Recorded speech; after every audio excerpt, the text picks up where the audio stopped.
Listo, entonces vamos a comenzar. Bien, pues bienvenidos a todos y a todas. Gracias por estar aquí presente para esta conferencia.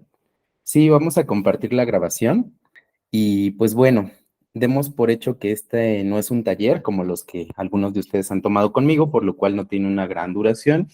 Vamos a procurar que sea de 1 hora y obviamente va a haber un espacio al final para preguntas, ¿no? Y responder también a sus dudas.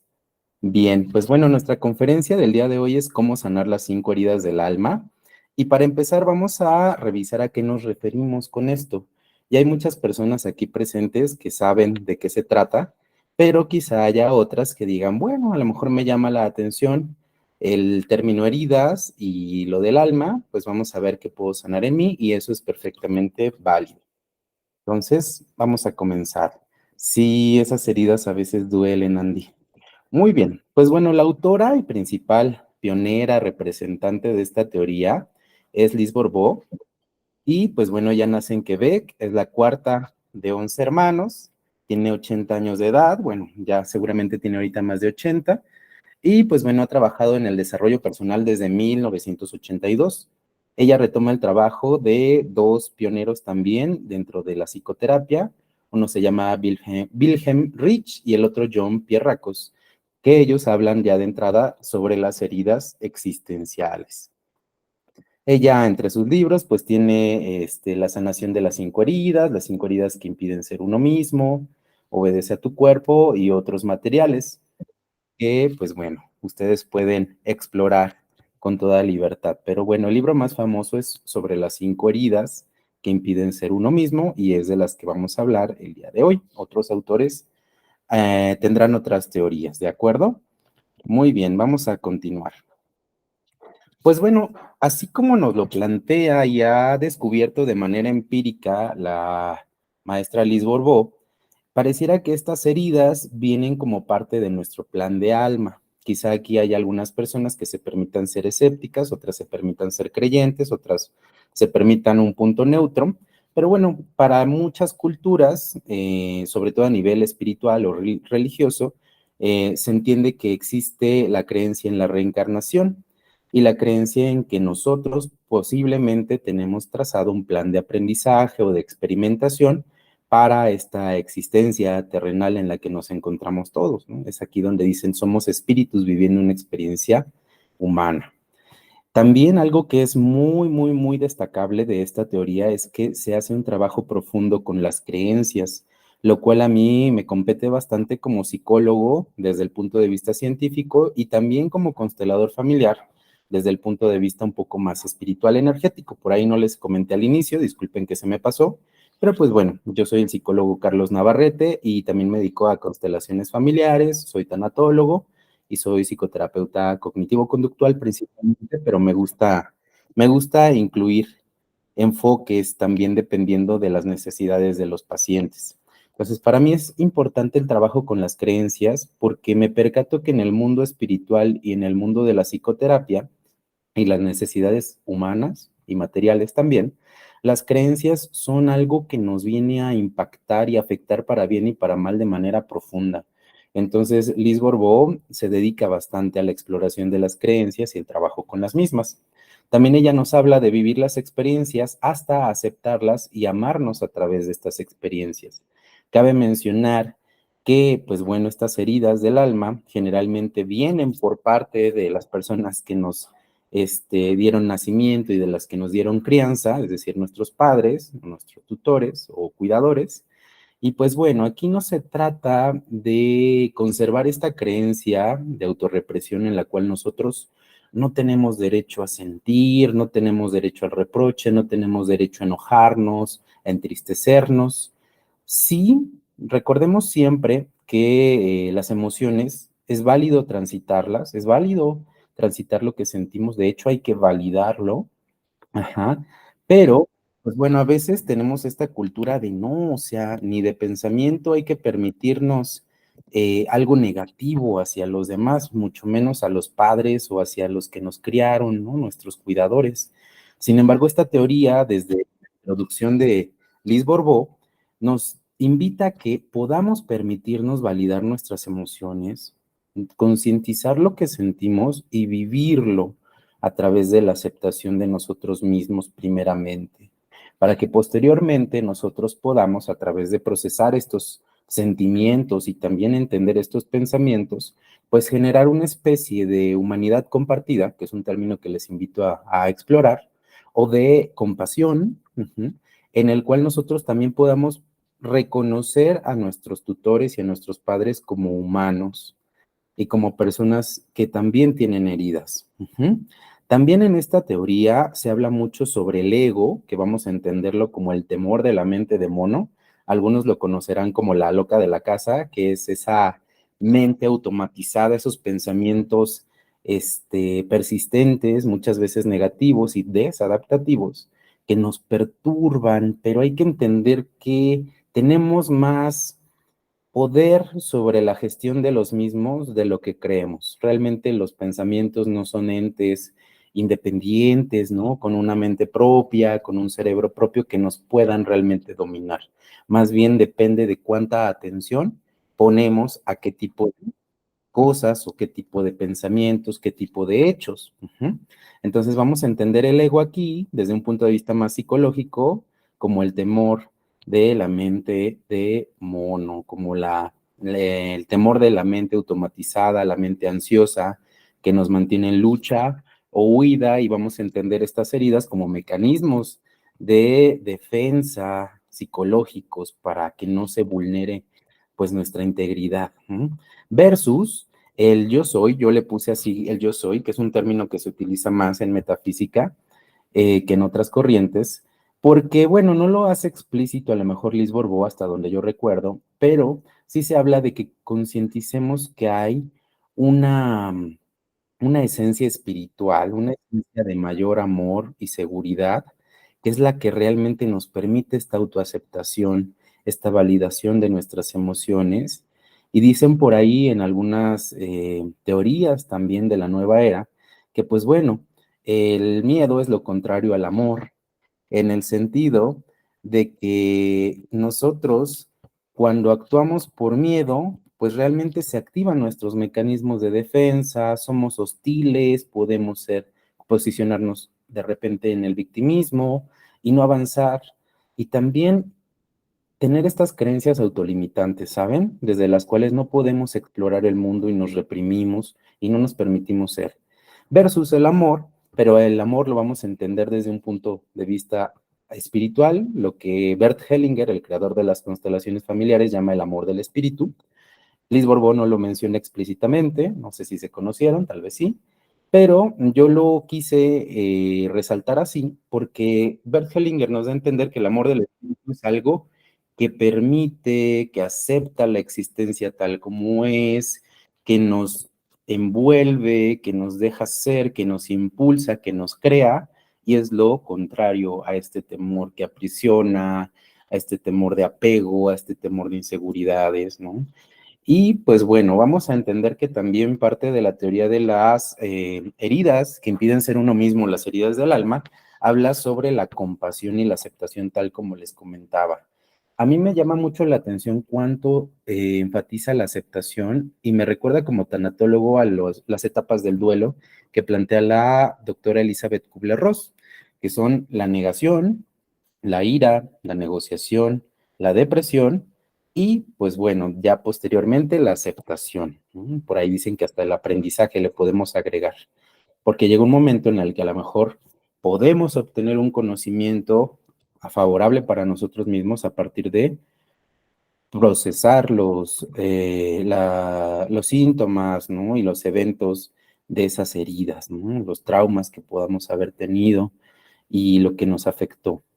También habla, y esto es magnífico, y tiene que ver mucho con la teoría de Viktor Frankl, el autor del libro de El hombre en busca de sentido, el autor de la logoterapia. Recordemos que es psiquiatra, Viktor Frankl era psiquiatra.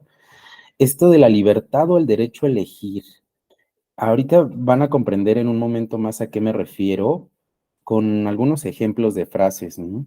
Pero es algo así como, ok, me permito disfrutar de un alimento plenamente, ¿no? Confiando en que estoy seguro, ¿no? Y que nadie tiene por qué criticarlo, ¿no? Pero también si no logro hacerlo plenamente, si no logro disfrutar de este alimento con plenitud, también am, elijo y me permito el derecho a no ser perfecto, ¿no? A no haber podido disfrutarlo plenamente. Y entonces es ahí donde entra la compasión, porque muchas veces cuando ya estamos en un proceso de desarrollo personal o espiritual o psicológico, muchas veces entra la culpa, ¿no? Así de, no, es que yo esto ya debería de dominarlo, es que yo ya debería de superarlo, es que yo ya debería estar del otro lado, y entonces no somos compasivos. Y la idea es que seamos compasivos cuando tampoco lo logramos, lo cual no significa que nos vamos a estancar ahí. Significa que es más sencillo salir de esa zona de temor y de ego cuando nosotros decimos también, me permito la libertad y el derecho a no disfrutar de este alimento, a no ser asertivo, a lo mejor a no estar autorrespetándome o autocuidándome. También me acepto con ello tal como soy en el aquí y ahora y sigo confiando en que puedo trabajar en ello. Ya hablaremos más de esto. También habla, obviamente, sobre dos elementos de autoestima, que es la autovalidación, que tiene todo que ver con lo que les acabo de narrar, y la autoeficacia, que tiene que ver con comprender que sí podemos tener la esperanza de que en algún momento lograremos esta, este desafío, ¿no? Que tiene que ver más con alinearnos con el yo soy, con el amor, con el permitirnos, con el amarnos, con el dejarnos ser en el mundo, en la existencia. Por eso es que utilice estas imágenes un poquito más espirituales, ¿no? De Alex Gray en las plantillas de la presentación. Bueno, vamos a continuar y es darme cuenta yo como psicoterapeuta, yo como Carlos Navarrete, que la teoría básicamente consiste en ciertos pasos hacia la sanación, que es el tema que nos trae aquí. Uno es detenerme, detenerme un poco, darme cuenta cuando algo me está doliendo, me está incomodando, empezar a observar qué está pasando, que esto es algo muy de la inteligencia emocional, observar qué pasa dentro de mí y qué pasa fuera de mí. Empezar a validar lo que yo siento, y esto es algo que a muchas personas que no han estado en procesos de desarrollo personal les falla, y a los que hemos estado también nos falla, es validar eso que sentimos, ¿no? Muchas veces es como de, no, no, no, no debería de estarme sintiendo así, pero ¿por qué me enojo tanto? Y empieza la autocrítica, y empezamos nosotros mismos a autoflagelarnos, ¿no? Y a regañarnos, no, no, no. Aquí entra la validación plena de lo que estoy sintiendo. Ojo, se vale, por ejemplo, sentir ira, pero no se vale herir a los demás. Podemos sentirnos enojados, encanijados, pero no se vale hacerle daño a los demás. Otro paso es tratar de comprender ambas partes, ¿no? Que es, por ejemplo, lo que yo tengo derecho a sentir, tengo derecho a externar o a pedir, pero también reconocer que la otra persona también tenía este derecho, ¿no? A no concederlo o a pedir algo diferente. Más adelante vamos a ver un ejemplo con respecto a un caso de un papá y una hija, ¿no? Otro paso más, que es el sexto paso, según mi consideración, es la actitud de compasión y comprensión sobre todo. Empezar a comprender de dónde yo estoy sintiendo esto que me pasa, empezar a comprender que quizá estoy reaccionando de manera desproporcionada, y tener compasión, como les mencionaba hace rato, de decir, ok, pero también me permito, ¿no? El derecho a ser imperfecto, el derecho a no haber utilizado a lo mejor ahorita lo que aprendí en terapia o lo que me enseñó mi maestro, mi guía espiritual. Me permito ese derecho también, ¿no? Y soy compasivo conmigo mismo, que no es lo mismo que ser permisivo. Y luego lo que les comentaba, el aprendizaje, ¿no? Darme cuenta de que, ok, lo que estoy sintiendo y el por qué lo siento desproporcionado, porque se me activó esta herida, porque esto yo lo traigo desde antes, porque ya antes, en alguna ocasión, a mí me hablaban de esta forma, a mí me decían estas cosas y me hacía mucho daño desde mi infancia, desde el niño o la niña vulnerable que yo era, pero que en el presente yo no soy ese niño, esa niña vulnerable, y que quizá el otro que tengo enfrente no me está haciendo daño, no está intencionalmente haciéndolo, y tampoco me está impactando como si yo fuera un niño o una niña vulnerable. Vuelvo a lo mismo, no se trata tampoco de culparnos, ¿no? Y autoflagelarnos porque estamos sintiendo y experimentando esto. Al contrario, vamos a continuar. Aquí está el ejemplo que les digo, pongamos mucha atención. Una niña cuyo padre la rechaza porque deseaba un varón, estamos hablando obviamente de la herida del rechazo, aquí nos invita a aceptar la experiencia de manera que nos demos el derecho, o más bien aceptemos el derecho primeramente de que nuestro padre pudo haber deseado algo distinto. Esto es algo que no alcanzamos a mirar desde nuestro dolor, ¿no? Que papá, por ejemplo, tenía derecho también a desear un hijo, pues varón, o una hija también, mujer, una niña, porque también hay casos así. Entonces muchas veces es como de, no, mi papá quería un varón, y sí, a veces el padre genera cierto daño, ¿no? Genera ciertas limitaciones, pero a veces no nos damos cuenta que en el fondo él también tenía derecho a querer a un género distinto, pero quizá no tenía derecho, es cierto, a lastimarnos, ¿no? Es ahí donde entramos en aceptación, empatía y comprensión de ambas partes, no justificación, obviamente. Ajá. La autoaceptación en este caso consistirá en aceptar el derecho de nosotros de reprochar internamente, ¿no? Al Padre y de perdonarnos por haber tenido este resentimiento. Ojo, perdonarnos por el reproche y por sentir resentimiento no significa, ya, me perdono por haber tenido reproche y resentimiento y lo corto y lo dejo de sentir y lo encajono. No, permitirme sentirlo, permitirme reconocer que es humano este sentimiento. Es humano el reproche, es humano el haber deseado que mi papá me quisiera de manera diferente. Es humano sentir resentimientos y a lo mejor me amedrentó, me gritó, me traumó de alguna forma. Y aquí dice también sin juicios hacia él y hacia mí mismo o mí misma. ¿A qué se refiere esto? A que yo, y esto se ve mucho en la película de La Cabaña, ¿no? A que yo no tengo por qué ser el principal inquisidor, ¿no? Yo no tengo por qué creer que soy el que tiene que impartir justicia, ¿no? El que tiene que definir quién es bueno y quién es malo, ¿no? Aquí entra el término también otra vez de humanidad compartida, comprender que tanto tú como yo podemos tener errores, aunque afecten a los demás. Con compasión y comprensión del sufrimiento en cada uno, sabrá que esa experiencia está resuelta cuando se permita rechazar sin condenarse a sí mismo o a sí misma y con autocompasión y autocomprensión. Sé que suena como un reto, sé que suena a que no es fácil y ya han de estar surgiendo internamente preguntas de, bueno, sí, pero ¿cómo lo hago? Ya más adelante lo vamos a seguir explorando. Vamos a empezar con la herida del rechazo. Ojo, no se tomen ninguna de esta información ni de nada de lo que aprendan en la vida como algo dogmático y rígido y como si fuera la ley y el hilo negro. Siempre permítanse cuestionar. Por ejemplo, Liz Borbón nos plantea dibujos sobre la posible corporalidad que puede tener cada persona dependiendo de la herida, pero también hay que comprender que a veces pueden haber muchas heridas activadas, pueden haber heridas activadas o desactivadas dependiendo de la etapa de la vida, o sea que esto es una guía, no es una ley, ¿de acuerdo?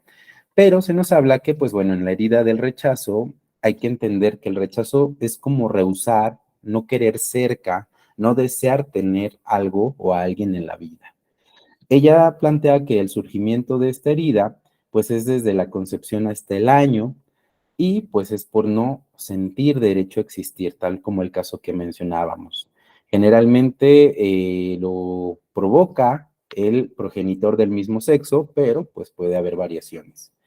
Puede percibir rechazo, aunque no suceda realmente rechazo. Y pues aquí vamos a también a saber que las heridas tienen máscaras.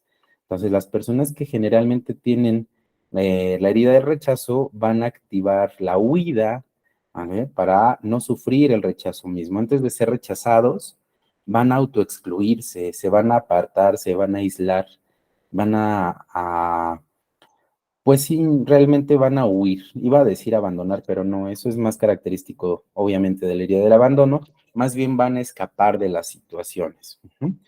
Dice Liz Borbó que es un cuerpo que parece desaparecer, que parece que no quiere ser percibido, quiere pasar inadvertido. Es un cuerpo que intenta no ocupar espacio para no ser rechazado y puede haber asimetría o apariencia de faltantes corporales, como si dijéramos, ah, esa persona como que parece que le falta brazo, como que parece que le falta pierna, ¿no? Como si fuera algo desproporcionado. Ujú. En cuestión de la herida del abandono, dice que el abandono lo vamos a entender como apartarse de alguien, dejarlo, distanciarse temporal o definitivamente de alguien, que surge desde la autora entre el año de edad y los 3 años y pues tiene que ver con carencias de muestras de afecto. Recordemos que el abandono pues no siempre es físico, también puede ser emocional. Y pues bueno, se presentan personas que se consideran no queridas. Las personas que tienen esta herida van a utilizar la máscara del dependiente, ¿no? Que muchas veces se habla de la dependencia emocional. Y pues bueno, habla de que el cuerpo va a ser carente de tono muscular, va a ser largo, delgado y encorvado. Y las personas suelen creer que no pueden lograr nada por su cuenta propia. Parecen niños pequeños que necesitan ayuda constantemente, dan esa impresión como que tienen que ser ayudados, apoyados, parentificados, ¿no? Me refiero a que la gente trata como de ser el papá de estas personas, ¿no? Y ellos se muestran como niños pequeños. Recordemos que no es regla, ¿no? Es a nivel guía. Ok. La herida de la humillación, que se habla de que esta es herir el orgullo de una persona, su dignidad y su autoestima. Dice la autora que también puede surgir entre el año y los 3 años de edad, y generalmente quien afecta con esta herida es quien se hizo cargo del desarrollo físico de la persona, de la alimentación, ¿no? De la actividad física. La máscara es la de masoquismo, es muy interesante, porque recordemos que el masoquismo es el placer de sufrir, aunque parezca contradictorio. Este tipo de personas generalmente se autodegradan con palabras antes de que los degraden, ¿no? Son personas que generalmente se exhiben, exhiben sus defectos o hablan mal de sí mismos antes de que alguien más lo haga. Son serviciales en extremo, ¿no? Llegando a ser serviles incluso, y suelen ser personas altamente sensibles, lo cual siempre sabremos que es un gran poder que conlleva una gran responsabilidad, pero las personas altamente sensibles recordemos que también son propensas a engancharse con personas narcisistas, entonces es como el ambiente idóneo para sufrir humillación. Dice aquí, se humilla y se rebaja para hacer reír a los demás generalmente, ¿no? Habla sobre su complexión, sobre sus defectos físicos, sobre sus torpezas, por ejemplo. Se esfuerza en sentirse útil para ocultar su herida, ¿no? Son personas que constantemente se están esforzando por parecer funcionales para los demás, para valer por sus habilidades, por servir. Ok, vamos con la que sigue. La herida de la traición se entiende como violar la lealtad hacia alguien. Ujú. Su surgimiento es de los 2 a los 4 años de edad, es por parte del progenitor del sexo opuesto, y la máscara es del controlador, una persona que para que no le traicionen, tenga todo bajo control, tenga todo bien previsto, bien prevenido, para que no se lleve sorpresas desagradables. Espera que los demás acepten lo que piensan, constantemente usan la frase de ¿me entiendes? ¿Me entiendes? ¿Me entiendes? ¿No? O sea, empiezan a narrar cosas y la finalizan con esta frase, buscando que los demás estén de acuerdo con ellos, ¿no? Obviamente, si los demás no están de acuerdo, generalmente son personas que se exasperan porque lo viven como una traición. Evitan situaciones donde no van a tener el control. Siempre procuran situaciones donde tengan el control. Evitan personas más rápidas y más fuertes que ellas para no tener que vivir una especie de desventaja ante los demás. La herida de la injusticia se entiende como no percibir lo que uno merece o cree que merece. No necesariamente lo merecemos, sino que creemos que merecemos. Su surgimiento es de los 3 a los 5 años de edad, el progenitor es el del mismo sexo y la máscara es la del rígido. Son personas propensas a cruzar constantemente los brazos como una protección, tienden muchísimo al perfeccionismo, siempre buscan lo justo, siempre hablan de injusticia, hablan de su frustración y su impotencia con respecto a ello.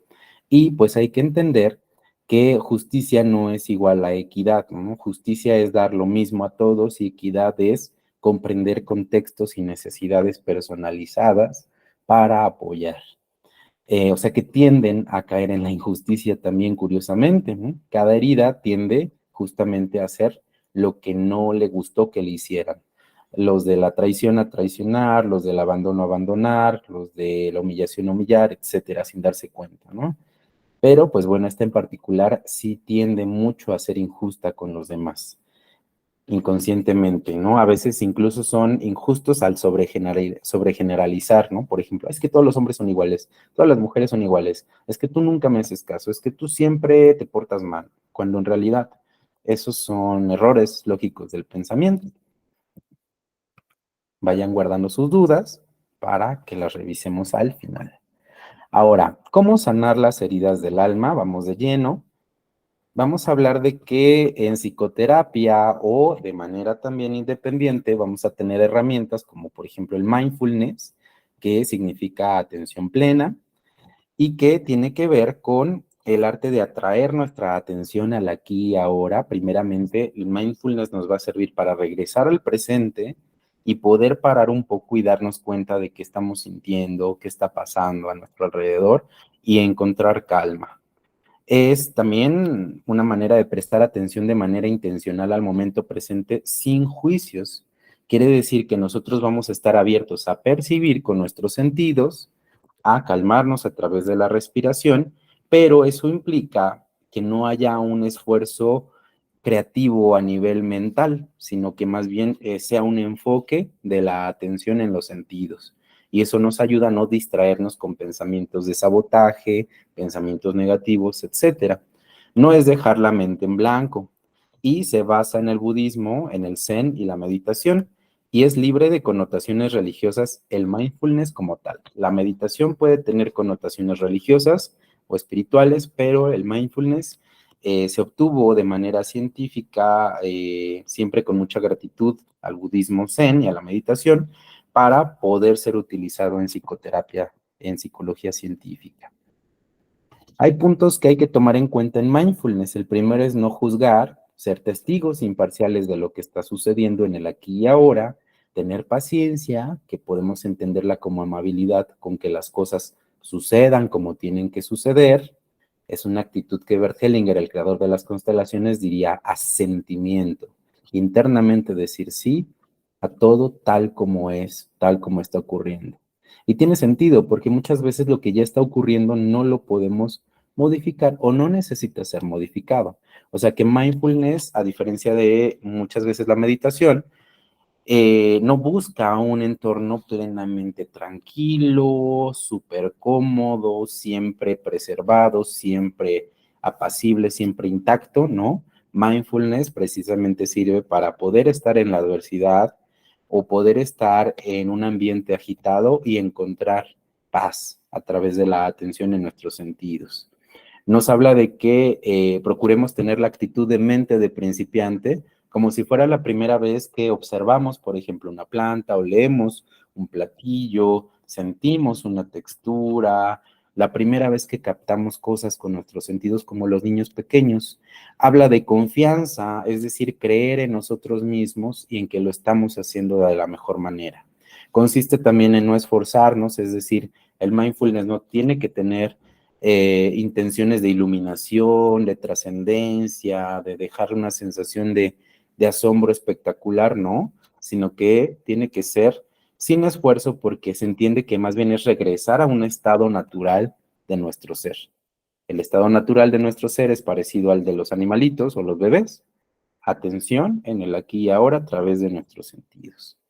Uh-huh. También nos habla de aceptación, que es algo que decíamos que es importante para la autora de Las heridas.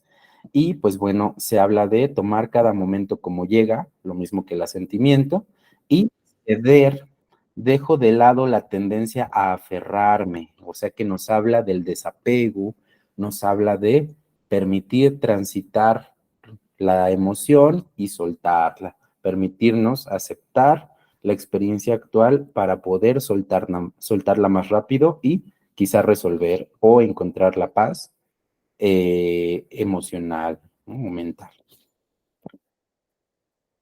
Yo en psicoterapia o en algunos talleres les recomiendo a las personas utilizar sus 5 sentidos, que ellos busquen con detenimiento, observar 5 cosas, escuchar 4 sonidos, tocar 3 texturas, oler 2 aromas y saborear una cosa, en ese orden numérico de 5, 4, 3, 2, 1, para utilizar todos los sentidos. No lo vamos a hacer ahorita porque, bueno, no es un taller propiamente, es una conferencia que nombra herramientas y que además al final quiero que hagamos una meditación guiada con respecto al trabajo con la herida, para que aprovechemos ese tiempo. Hablaremos de algo, que es un término que decimos de primer impacto, eso con que se come, la difusión cognitiva. Habla de que nosotros podamos ver los pensamientos como productos de la mente, no como hechos. Muchas ocasiones nosotros damos por hecho que el pensamiento que viene, que nos alerta, que nos altera, pues es una verdad absoluta y que hay que hacerle todo el caso posible y que hay que enfocarnos en él y resolverlo. Muchas veces solo son pensamientos transitorios, espontáneos, muchas veces son pensamientos que ni siquiera nosotros evocamos, pero pareciera que le damos mucha relevancia a los pensamientos, cuando en realidad no es necesario atender a todos los pensamientos y ponerle atención a todos y creerles a todos los pensamientos. Un pensamiento no influye de manera significativa a menos que se le brinde atención y se le lleve a la acción, como les decía. Una cosa es decir, ay, te quiero ahorcar porque estoy enojado contigo, y otra cosa muy diferente es realmente ya ponerle las manos encima a alguien, ¿verdad? Entonces, no siempre le hacemos caso a los pensamientos. Entonces, hay que entender que hay otros pensamientos que nos alertan, que nos inquietan, que parecen muy reales, pero que a veces no va a ser necesario prestarles atención. Ujú. Muchos pensamientos son fugaces e intrascendentes, aspectos inconscientes que viven de el condicionamiento que tuvimos desde pequeños, desde el entrenamiento y la costumbre, desde lo que nos premiaron y nos castigaron. Muchas veces esos esquemas de pensamiento vienen de eso, del condicionamiento. Ujú. Quiere decir que no siempre son verdades absolutas. Hay que romper esos tabús, esos paradigmas. Aquí les pongo estas imágenes de un mono que trae varios obsequios y otro que trae unos globos, etcétera, porque, pues bueno, hablábamos al principio de la mente de mono, ¿no? De cómo el ego es el miedo de la mente de mono. Hay que entender la mente de mono en mindfulness como estos pensamientos automáticos que muchas veces nos van a decir, mira, te traje el temor del 1989. Mira, te traje tu temor del 2010. Mira, ¿te acuerdas que la semana pasada te inquietaba esto? Y entonces va a ser como un monito que nos va a traer mucha información y que no siempre hay que hacerle caso.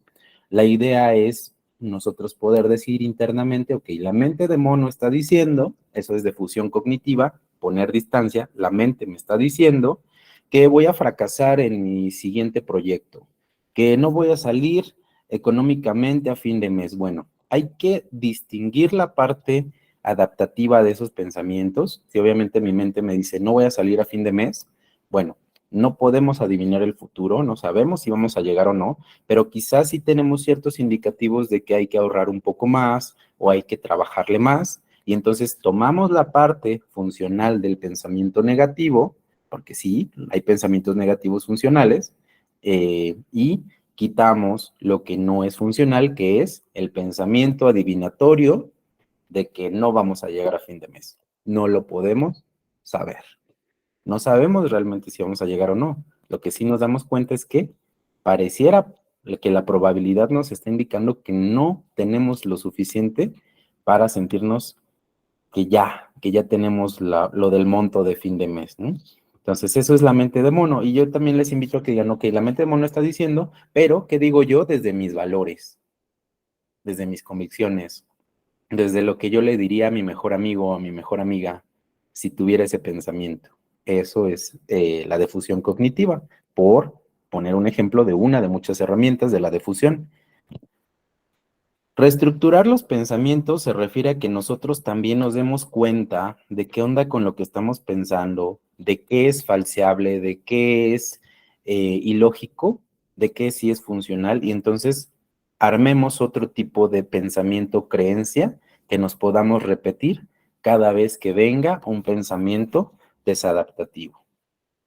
Nos habla de que, pues bueno, la reestructuración de pensamientos es como cambiar los pensamientos negativos en positivo, de tal forma en que, punto número uno, tú no eres tus pensamientos. Eso es lo primero que nos tiene que quedar claro. Nosotros somos las personas que tienen el cerebro y la mente y la conciencia en la cual se despliegan estas creaciones de la mente llamadas pensamientos. Es el equivalente a la uña o al dedo meñique de nuestra mano, ¿no? Nosotros no somos nuestro dedo, el dedo pertenece a nuestra estructura. Entonces, nuestros pensamientos son un producto de nosotros, nuestro cerebro está hecho para interpretar con base en la información existente, simple y sencillamente, con base en nuestro aprendizaje, en nuestra experiencia, etcétera.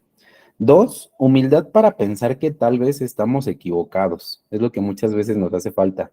Parece que somos muy humildes, que estamos muy vulnerables, pero en ocasiones es darnos cuenta de que realmente nos estamos contando una mentira a través de creernos un pensamiento negativo o algo que nos dijo negativo alguien más. Hay que desahogar nuestros sentimientos, eso es importantísimo para tener más claridad mental. Hay que escribir, este es un punto súper importante, por favor pongan atención, escribir tus pensamientos y argumentar a favor o en contra de los mismos. Un hecho es algo que le consta a más de uno y puedes probar con un pensamiento contrario o variable del que estás teniendo y pues bueno, ejecutarlo también, ¿no? Si es más, como dirían los filtros de Sócrates, si es más benéfico, si es más realista, si es más útil. Esos son los tres filtros de Sócrates. Útil, benéfico y realista. Si tu creencia no pasa esos tres filtros, busca una que sea más cercana a poder aprobar esos tres filtros. Dice también, procura estar en el presente. Hay que describir la realidad del momento presente para reemplazar el patrón del pensamiento por uno nuevo. Hay ocasiones en que, por ejemplo, yo, al ser un humano, obviamente, pues me cacho como muy agitado, como muy ansioso, ¿no? Yendo hasta por el pan, ¿no? Ahora que vivo también en un lugar muchísimo más tranquilo, y entonces me cacho agitado y digo, a ver, ¿qué pasa, no? O sea, me detengo, digo, no, no pasa nada, ¿no? En el presente estoy en mi lugar seguro. Estoy en una calle tranquila, en una calle segura, estoy yendo por el pan, apenas vamos a desayunar, no hay prisa, y entonces me calmo. Me tranquilizo al comprender, al descubrir, en el presente. Bien, esta es la estructura de la que les hablaba con respecto al trabajo que se puede hacer constantemente con frases. Por ejemplo, hay una aquí que dice, yo decido prestar atención a los momentos en los que estoy triste. Eso yo decido, prestar atención, y me dejo llevar por la tristeza de ese momento, sepa o no sepa a qué se debe. Si se fijan, el reto aquí es validar, aceptar, vivir, transitar y en algún momento quizás soltar nuestra emoción.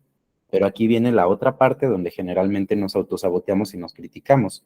Si no soy capaz de hacerlo, acepto mis limitaciones, admito que es normal, entonces hablamos de aceptación, hablamos de normalidad, y humano, reconocemos nuestra humanidad y nuestra imperfección, vivir momentos infelices es parte de la vida. Es mi ego, del que hablábamos, ¿no? Esa mente que vive bajo el miedo, el que me hace creer que estoy triste porque no soy querido, pero no significa, podemos añadirle, que porque me hayan hecho una mala cara, no hayan hecho lo que yo quería, etcétera, no me estén queriendo o no sea digno de ser querido. Yo al revisar la teoría de la autora, lo estructuro de tal manera como lo que está del lado derecho, ¿no? El punto 1 y el punto 2. Yo decido y plasmo una acción o me decido hacer una acción a llevar a cabo, perdón, una acción de creencia en mí mismo, de autoseguridad, de autosuficiencia, de autoeficacia, de sanación, pero, punto número 2, si no lo logro, si no lo puedo hacer, acepto, por eso lo puse en letras mayúsculas. Mis sentimientos, también en mayúsculas, darle siempre lugar a lo emocional, y mis limitaciones percibidas, que no siempre son limitaciones reales, reconociendo que los temores vienen del ego, siempre comprender que está esta parte de nosotros temerosa, eh, a, concedo el derecho a, aquí también está la parte, me concedo el derecho a, y es lo que les decía, ¿no? Me concedo el derecho a, pues no ser valiente, me concedo el derecho a hoy no transitar mi tristeza y haberla querido reprimir. Me concedo el derecho a que hoy no quise vivir plenamente este sentimiento. Ajá. Y ahí dice, acción de acuerdo al mecanismo de defensa habitual. A esto me refiero, ¿no? Mi mecanismo de defensa me va a decir, no sientas miedo. Ok, hoy me concedo el derecho a no querer sentir el miedo, ¿va? Parte complementaria, mi ego no sabe, qué soy, y ahí entra una frase de autoafirmación, mi ego no sabe que soy digno de amor, mi ego no sabe que soy digno de sentir mis emociones, por poner dos ejemplos. Otra parte complementaria, confío, y es una frase de autoconfianza, confío en que más adelante quizá me sea más sencillo, confío en que mi esencia es el amor, confío en que mi esencia es poder permitir mis sentimientos como humano, confío en que como ser humano puedo avanzar, ¿no? Ahí nos autoafirmamos y nos volvemos nuestro mejor amigo para no amedrentarnos, para no hacernos daño. Obviamente el trabajo con autoestima no puede faltar y es algo que casi siempre trabajamos en terapia, sea cual sea el tema a exponer y a resolver. Y pues bueno, vamos a entender que desde Walter Rizzo hay 4 componentes principales de la autoestima como si fueran las patas de una mesa. Uno es el autoconcepto, que es qué pensamos de nosotros mismos. Otro es la autoimagen, que pensamos de nuestra imagen corporal. Otro es el autorrefuerzo, cómo nosotros nos autofelicitamos y nos premiamos, ¿no? Y nos agradecemos lo que hacemos. Otra es la autoeficacia, cómo nosotros confiamos en nosotros mismos y asumimos nuevos retos.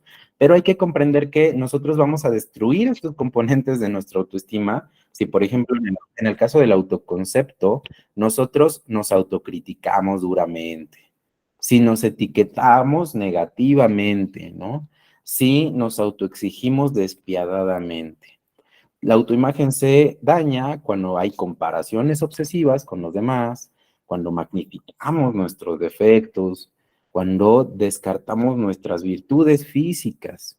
El autorrefuerzo se va a ver destruido por dar por hecho lo que ya somos, como de, ay, no somos para tanto, ay, es que yo siempre he sabido dibujar, ¿no? Por ejemplo. Minimizar nuestros logros va a dañar nuestro autorrefuerzo porque pues no vamos a querer agradecernos y felicitarnos.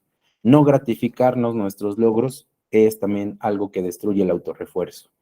La autoeficacia se ve destruida por evitación de las experiencias que son un reto, por no asumir los problemas como retos. El pesimismo y el fatalismo de no, ¿para qué lo intento? No lo voy a lograr, por ejemplo. No tomar en cuenta nuestras fortalezas es algo que daña nuestra autoeficacia. Ahora, ¿qué sí podemos hacer para fortalecer estos componentes? En el caso del autoconcepto, el autoconocimiento. ¿Quién soy? Con nuestros pros y nuestros contras. Ser flexibles con nosotros mismos y lo que nos exigimos. Tener presente lo bueno de nosotros mismos. Reajustar lo que vendría siendo nuestro yo ideal, no esté tan grandote e inalcanzable. Nuestra autoimagen. Crea tu propio concepto de belleza en lugar de basarte en estereotipos, descarta la perfección, no existe, destaca lo que te gusta de ti, porque a veces criticamos nuestra cara, nuestra nariz, nuestras orejas, pero no nos damos cuenta que tenemos unos labios preciosos, unos hombros bonitos, una complexión padre, unos tobillos lindos, o sea, etcétera. Revisa los otros niveles atractivos de ti, por ejemplo, tu intelecto, tu creatividad, tu parte empática, etcétera. Eso también es algo que puede ser atractivo. Ajá. Abrirnos a la posibilidad de gustar, ¿no? De que le podemos estar gustando a alguien o que hay alguien por ahí a quien le podemos gustar. Revelarnos ante la autorrepresión, ante el hecho de decir, no, no, no, perdón, me salté, estamos en autoimagen, ya me estaba yendo a autorrefuerzo. En autoimagen, destacar lo que nos gusta de nosotros, revisar otros niveles atractivos, abrirnos a la posibilidad de gustar, y el último era descartar comparaciones injustas. No podemos compararnos con alguien que hace 10 horas de ejercicio al día. No podemos compararnos con alguien que gana para gastar en 20,000 pesos de cremas al mes. No podemos compararnos con alguien que su familia tuvo mayor movilidad social y heredó, y heredó, y heredó, y heredó.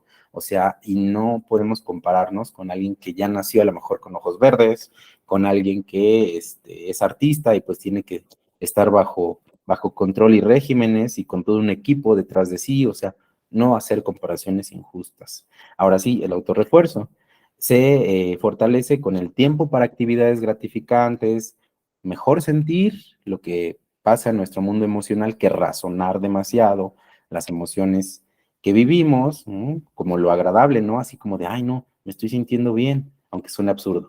Me estoy sintiendo bien. ¿Y si pasa algo malo? No, no, me estoy sintiendo demasiado bien, eso no es normal. Eso es lo de razonar demasiado las emociones agradables. Sacar a la luz nuestras virtudes es algo que ayuda. Darnos gustos, gustitos, gustotes, revelarnos ante la auto-represión es el que les estaba adelantando hace rato. De si mi mente de mono me dice, no, es que tú nunca vas a destacar, y eso me lo decía mi papá, mi mamá, mi tutor, porque yo decido apropiarme de ello, ¿no? Revelarme, decir, no, no, no, no voy a merecer. Claro que merezco, porque todo ser humano merece, ¿no? Por ejemplo, autoeficacia, ese recurso, ese cuarto componente se fortalece por el pensamiento alternativo, practicar más la flexibilidad de pensamiento, por ahí hay un libro que les recomiendo que es El poder del pensamiento flexible de Walter Rizzo. Fortalecer nuestro pensamiento crítico, que no es lo mismo que criticón, el pensamiento crítico es objetividad. Poner metas SMART, que es específicas, medibles, alcanzables, realistas y poner tiempo para esas metas. Eso significa el SMART. Tomar como retos los riesgos o los problemas. Eso fortalece nuestro sentido de autoeficacia. Qué gusto que hay 41 personas. Qué agradable. Y se siguen sumando. Pues vamos avanzando. Ok, la práctica de la gratitud, seguramente muchos de ustedes ya la han escuchado, pero vamos a ver que si tiene bases científicas y si tiene un porqué y si tiene un para que no romanticemos nada más la gratitud, ¿no? También empezar a conocer cómo se lleva a cabo. Les recomiendo que hagan diarios de gratitud, que repasen al inicio del día, sobre todo si les cuesta trabajo dormir por su conciencia, al final del día, repasen 3 a 5 cosas, son pocas cosas, de las que quieran agradecer, de las que puedan sentirse agradecidos, agradecidas, y profundicen en el por qué se sienten agradecidos por esas cosas. Ahora sí, vamos a ver las bases. Bueno, de acuerdo al Centro de Investigación de Conciencia de la Atención Integral de la UCLA, expresar gratitud cambia la estructura molecular del cerebro. Ojo, mantiene la materia gris funcionando, haciéndonos más saludables y más felices. Todo esto se debe a que practicar la gratitud cambia el enfoque que tenemos acerca de nosotros mismos, los demás y nuestro entorno, dando como resultado un mayor sentimiento de conexión con los demás, con la naturaleza, con las experiencias e incluso con la comunidad global. Nos sentimos más existentes y más pertenecientes y más vinculados a la experiencia de existir. Entonces, si de repente se cachan como que viven en tercera persona, como que no se sienten parte de la existencia y sienten que no crecen, no progresan, vuelvan a regocijarse en aquello que les ha salido, les ha ocurrido bien o les ha beneficiado a través de la gratitud. Y eso va a generar un neurotransmisor sobre todo que se llama serotonina, que es algo que se busca cuando nosotros padecemos depresión o ansiedad. Uh-huh. Muchas veces los medicamentos nos ayudan a través de eso, la psicoterapia obviamente también. Aquí una frase, practicar la gratitud entrena al cerebro para buscar lo más constructivo que lo destructivo en nuestra vida. ¿Cuántas veces nos cachamos pensando en lo catastrófico, lo destructivo? Por lo tanto, generamos ingratitud, por lo tanto, nos sentimos muy vulnerables y estamos bajo mucha ansiedad, pero si practicamos la gratitud, vamos a buscar de manera selectiva y como una disciplina y se va a volver parte de una costumbre buena, el encontrar lo bueno de las cosas, lo que beneficia. Y no estamos hablando de una positividad tóxica, que también puede hacer daño. Otro punto más que trabajamos muchas veces en terapia y que también podemos encontrar por fuera es el análisis FODA de Albert Humphrey y de Heinz Beirich, el que evalúa nuestros aspectos internos y externos, nuestras fortalezas y debilidades, es lo que hay como parte inherente de nosotros o que hemos desarrollado, algo intangible, y del origen externo están las oportunidades y amenazas, lo que viene de afuera a beneficiar o afectar mis proyectos. Aquí en fortalezas, por ejemplo, podemos tener aptitudes, talentos, cualidades, habilidades, capacidades. En debilidades, carencias, defectos, miedos, limitaciones, inseguridades. En oportunidades, el entorno, nuestros recursos, nuestras amistades, circunstancias, red de apoyo, por ejemplo. En amenazas, pues nuestros riesgos, obstáculos, adversidades, ¿no? Ejemplo de esto, por ejemplo, en fortalezas, soy creativo, tengo capacidad de preguntar o investigar, tengo experiencia de vida, o sea, reconocer nuestros recursos. Si se fijan, esto fortalece nuestra autoestima, en especial el componente de autoeficacia y obviamente el de autoconcepto, porque podemos cambiar la perspectiva de nosotros al revalorar nuestras fortalezas. Pero es importantísimo, acuérdense, no menospreciarlas, no infravalorarlas, para no afectar el componente de autoeficacia, sí. En debilidades, por ejemplo, la vergüenza, derrotismo, apatía que yo puedo llegar a tener. Oportunidades, pues nuestra red de apoyo, maestros, asesores, de información que viene de externa o de internet o de la biblioteca, de donde encontremos. Amenazas, pues la economía, ¿no? Lo social, la falta de interés de algunos clientes, amigos, etcétera, ¿no? Cosas que vienen de afuera. Entonces pueden hacer sus análisis FODA en papel y empezar a reconocer fortalezas, debilidades, oportunidades y amenazas. Ya vieron que está muy sencillo. Y pues bueno, ya llegamos a la recta final de esta conferencia. Aquí están al final pues algunas referencias bibliográficas, ¿no? Para que vean que esto se hizo con base en artículos, libros, videos de profesionales, ¿no? Que ya sabemos que en internet no siempre encontramos videos de profesionales. Y pues bueno, yo sé que todavía no nos despedimos, vamos a abrir un espacio de preguntas, pero pues les quiero agradecer de antemano y aquí abajo les dejo mi WhatsApp por si alguien está interesado en tomar terapia conmigo, en fortalecer sus componentes, adquirir herramientas para sanar cada vez más sus heridas o trabajar cualquier otro tema que deseen. A nivel tanatológico, constelaciones, psicoterapia, etcétera, ¿va? Entonces, abrimos el espacio de preguntas y respuestas. Por favor, levanten la mano para que yo pueda ir escuchándolos. También pueden anotar sus preguntas en el chat.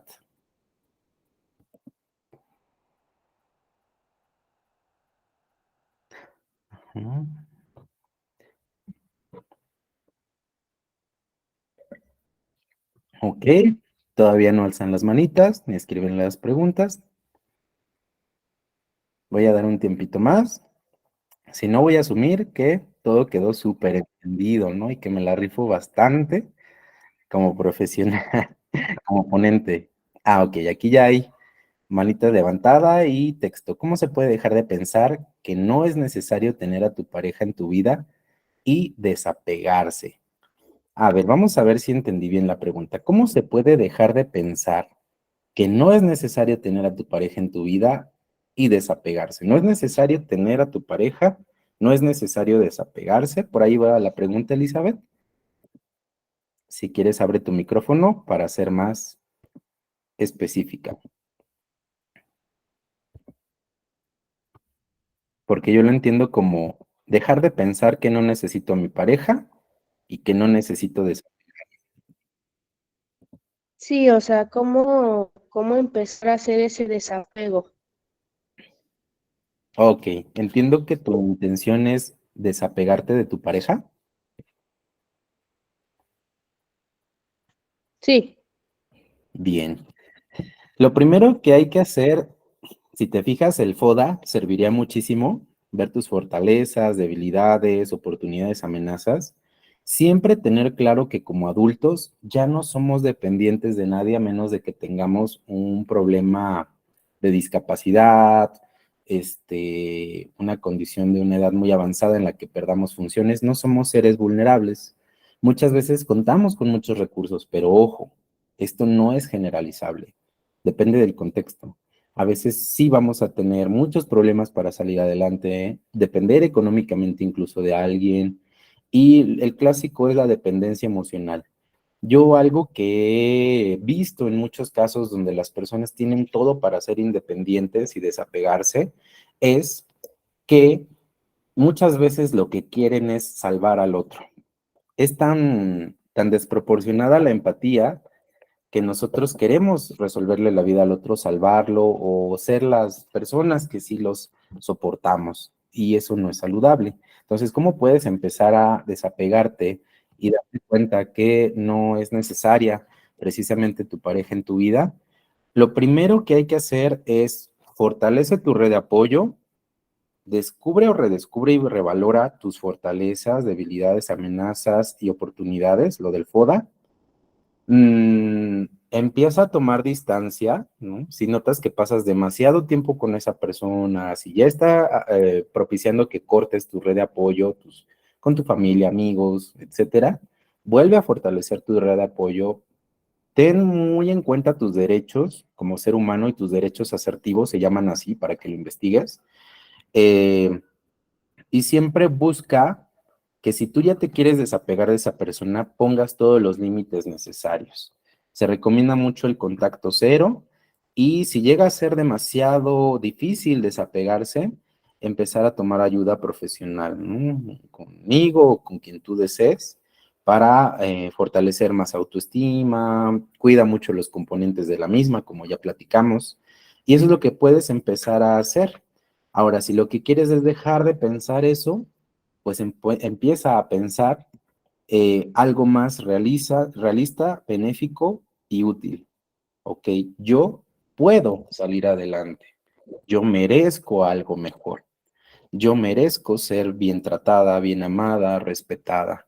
Yo cuento con el amor de los demás, yo me puedo proveer amor a mí misma. Trata de cambiar los pensamientos negativos, irreales, no benéficos y no útiles, por pensamientos positivos, no color de rosa, sino más bien benéficos, realistas y útiles. Es lo que yo te puedo decir, estimada. ¿Vale? Para que vayas Sí, avanzando en claro. ello. De nada, Elizabeth. Ok, Irlanda nos dice aquí, Carlos, ¿podrías por favor poner la primera lámina de la persona que estudió las heridas? Claro que sí, permítanme tantito. Déjenme, me voy a la diapositiva 2, creo que es esa. Ahí está, Liz Borbó. Muy bien, a ver, vamos a revisar si hay manitas alzadas.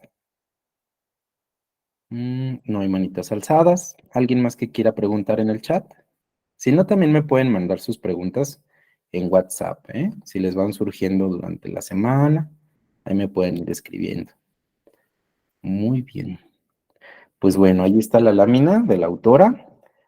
Y si no hay más dudas, si no hay más preguntas o comentarios, pues vamos a dar por concluida la conferencia del día de hoy.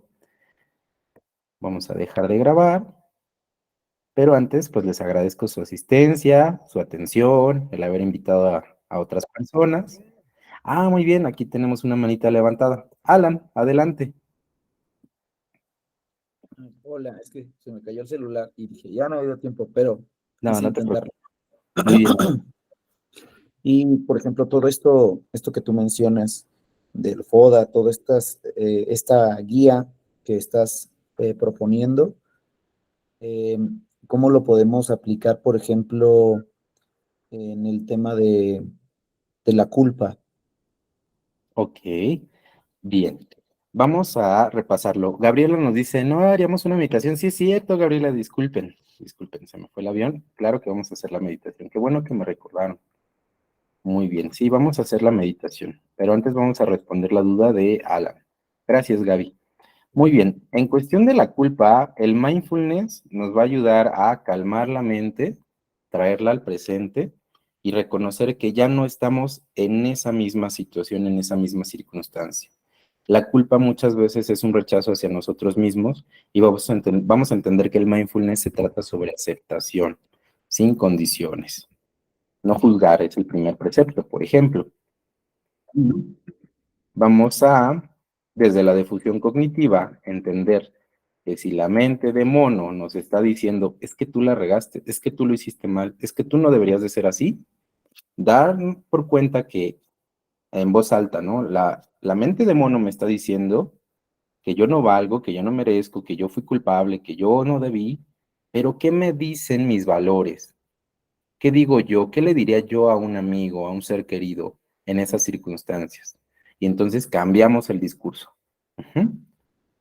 Reestructurar los pensamientos, pues darnos cuenta que ese pensamiento de culpa no soy yo, la humildad de darnos cuenta que quizá lo que estoy pensando o que está viniendo a mi mente no es cierto, que yo no tengo la verdad absoluta, que yo no soy el principal, conocedor de toda la sabiduría del universo como para decir, tienes que ser juzgado, te mereces tal castigo. Desahogar nuestros sentimientos también, ¿no?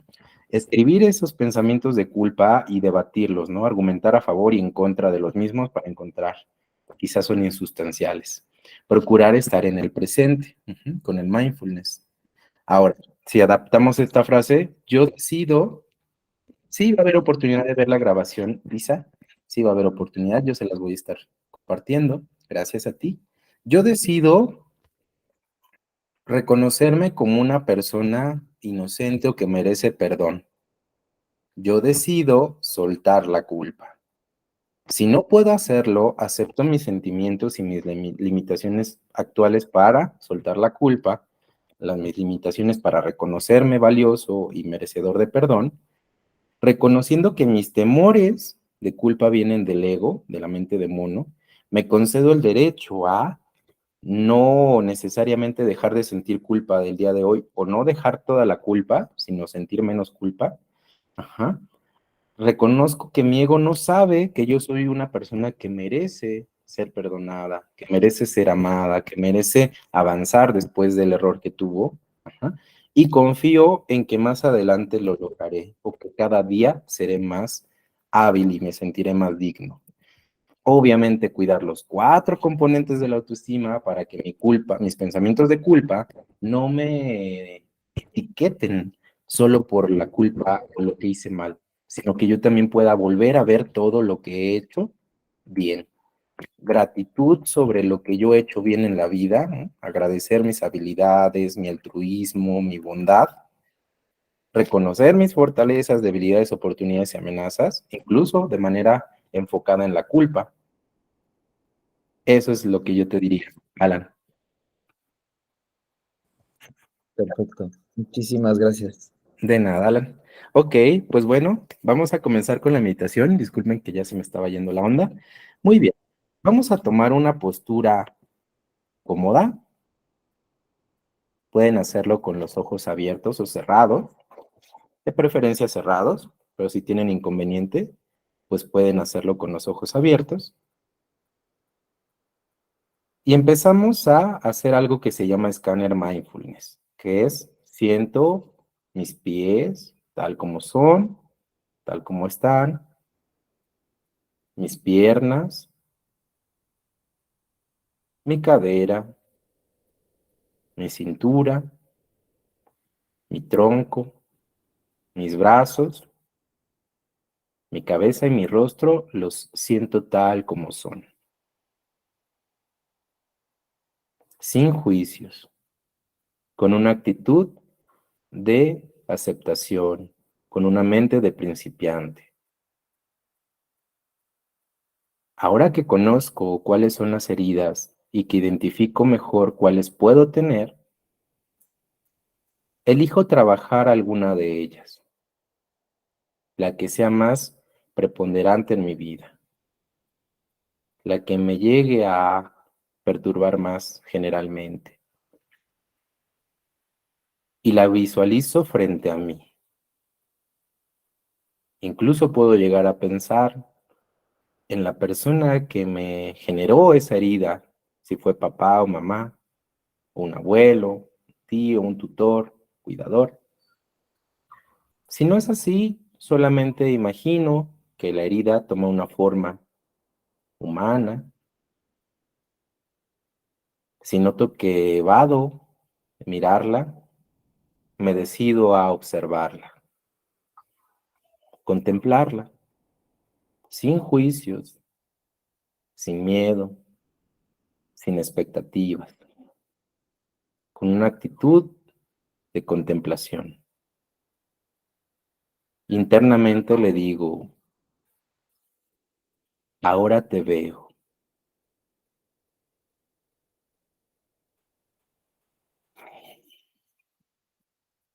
Te reconozco tal como eres.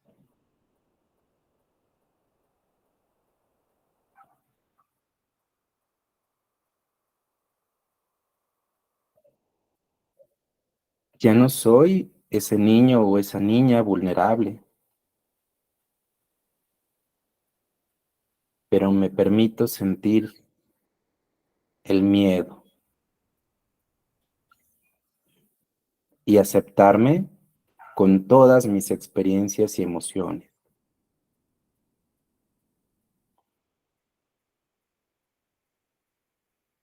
Acepto que me has acompañado a lo largo de mi vida,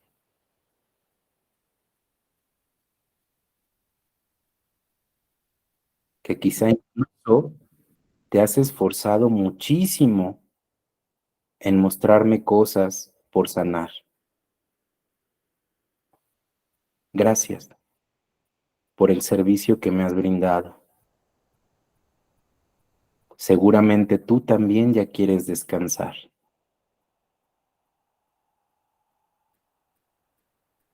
A partir de ahora yo me hago cargo. Procuraré reconocerte cada vez que te actives y utilizar todos mis recursos para sentirme mejor. Y si no lo logro como quisiera, me acepto igualmente, incondicionalmente. Ahora que te conozco, te invito a ser aliados, aliadas. Por favor, impúlsame hacia la sanación. Imaginamos que le damos la espalda con respeto a la herida y que ésta pone sus manos como un apoyo y un empuje o un impulso hacia nosotros, detrás de nuestra espalda, con amabilidad. Y que delante de nosotros está la sanación de la herida y un futuro prometedor.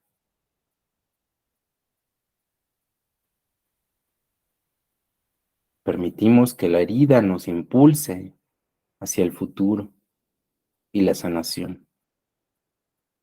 Y sentimos cómo con cada paso nos aligeramos más y el dolor va bajando. Y llenamos nuestro corazón de gratitud, confiando en que el aprendizaje llegará algún día, sintiéndonos merecedores de eso que merece todo ser humano. Respira profundo, guarda con amor esta imagen en tu corazón y a la cuenta de 3, abre suavemente nuevos ojos a la vida. 1, 2, 3. Bienvenidos a la vida. Pues bien, vamos a dar por concluida esta conferencia. Les reitero mis agradecimientos y pues cualquier duda que tengan me la pueden hacer llegar por WhatsApp y les estaré informando sobre la grabación. ¿Qué va? Hasta luego, que estén muy bien y muchas gracias por estar. Muchas Gracias, gracias. Irlanda. Gracias. Muchas Muchas gracias. gracias. Gracias, Gracias. Charlie. Gracias, amiga. Te quiero, amigo. Gracias. Te quiero, amiga. Muchas gracias, Brenda. Gracias, Carlos. Muchas gracias, Hilda. Gracias, Carlos. Hasta luego. Bonita noche. Igualmente, muchísimas gracias. Bonita noche para todos. Gracias, Yolanda.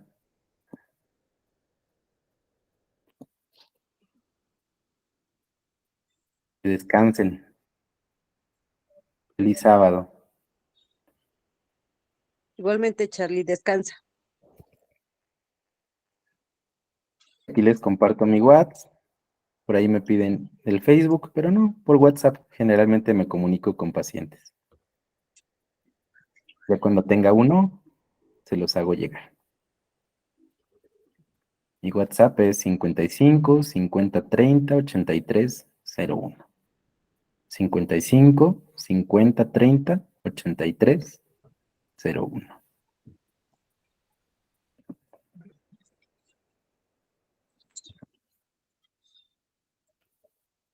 Voy a concluir la grabación. Gracias, Carlos. Bendiciones. Gracias, bendiciones.